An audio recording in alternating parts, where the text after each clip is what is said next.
yamde jeeɗiɗi silmaji capanɗe tati woni Dakar lamorde Sénégal waktu goto fawi hen to Paris lamorde France. Amadou Barouba.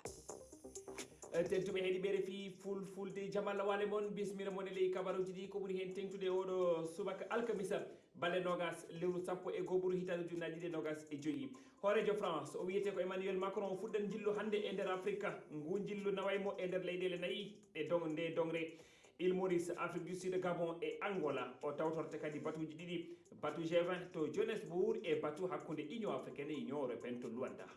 Guinée mette sunare wonani hoɗuɓe e nokkure biyeteɗo Bonfi e nder Matam ɗiɓe diwal ngal no mayde saabu ɗannule ɗe rewa sariya nabiyen ɗe jokkani lawol e nder temedde tato fokkinnoɓe lawol yaade leyɗe tobakoɓe sukaɓe jeeɗiɗo mayi hen hewɓe jiitaka tafon jinnaɓe mabɓe no namdi ballal laamu ngu.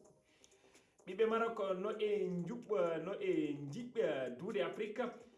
Achraf Hakimi mo Maroc fijanowo diɗɗal Paris Saint-Germain heeɓi desewal baleru kanŋe e banggue rewɓe ɓe kadi ko Zislan Cheba mo diɗɗal rewɓe Maroc heeɓi ndi boñari tedduɓe